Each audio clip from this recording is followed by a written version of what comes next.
पाकिस्तान और अफगानिस्तान के बीच सीमा विवाद लगातार जारी है। कई बार गोलीबारी, पाकिस्तानी सैनिकों की मौत और काबुल में एयर स्ट्राइक की घटनाओं के बाद आखिरकार दोनों देशों ने शांति बहाल करने के लिए बातचीत शुरू की थी। लेकिन इस्तांबुल और तुर्की में हुई ये वार्ता बेनतीजा रही। पहले की तरह इस बार भी पाकिस्तान ने बातचीत के नाकाम होने का ठीकरा भारत के सिर फोड़ दिया। लेकिन अब एक रिपोर्ट ने यह दावा पूरी तरह से गलत साबित कर दिया है। दरअसल बातचीत टूटने की असली वजह भारत नहीं बल्कि अमेरिका के ड्रोन हमले थे जो अफगानिस्तान की जमीन पर किए जा रहे थे, और वो भी पाकिस्तान की जमीन का इस्तेमाल करके। अफगानिस्तान की न्यूज एजेंसी टोरो न्यूज ने 28 अक्टूबर को एक विस्तृत रिपोर्ट प्रकाशित की। रिपोर्ट में सूत्रों के हवाले से बताया गया कि अफगानिस्तान तभी पाकिस्तान के खिलाफ अपने एक्टिव गुटों को रोकने पर राजी होगा जब इस्लामाबाद अमेरिकी ड्रोन उड़ानों को रोक दे और अफगान एयर स्पेस का उल्लंघन बंद कर दे। लेकिन पाकिस्तान ने यह शर्त मानने से इनकार कर दिया। रिपोर्ट में यह भी बात सामने आई कि बातचीत कई बार फाइनल पॉइंट्स पर अटक गई। पाकिस्तानी डेलीगेशन के असहयोगी और गैर कूटनीतिक रवैये की वजह से वार्ता टूट गई। अफगान प्रतिनिधियों ने स्पष्ट कहा कि वे अपनी जमीन पाकिस्तान विरोधी गतिविधियों के लिए इस्तेमाल नहीं होने देंगे, लेकिन उन्होंने बदले में ये मांग भी रखी कि पाकिस्तान अफगान हवाई क्षेत्र में हस्तक्षेप बंद करे। तो क्या पाकिस्तान सच में शांति चाहता है? ये बात अब सबके दिमाग में उठ रही है। फ्रांस में अफगानिस्तान के पूर्व राजदूत उमर समद ने टोरो न्यूज से बातचीत में कहा कि ये बात अब तक साफ नहीं है कि पाकिस्तान सच में कोई व्यवहारिक समाधान चाहता था या फिर सिर्फ दुनिया को दिखाना चाहता था कि वो शांति चाहता है। दूसरी ओर पाकिस्तान ने भी अफगानिस्तान से कुछ कठोर शर्तें रखी।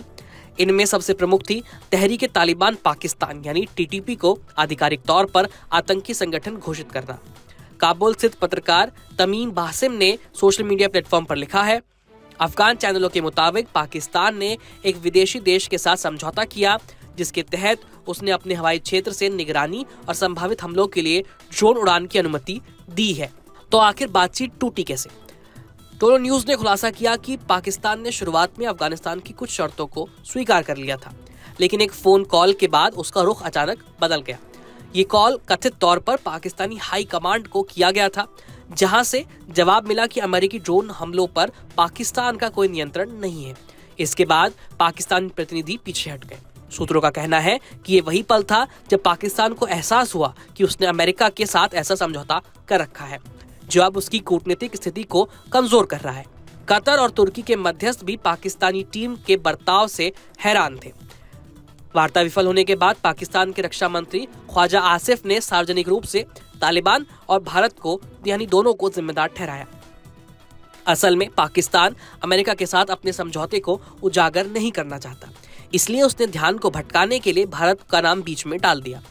दोनों देशों के बीच संघर्ष की शुरुआत सितंबर 2024 में हुई थी, जब टीटीपी के हमलों के जवाब में पाकिस्तान ने अफगानिस्तान के काबुल और कंधार में हवाई हमले किए थे।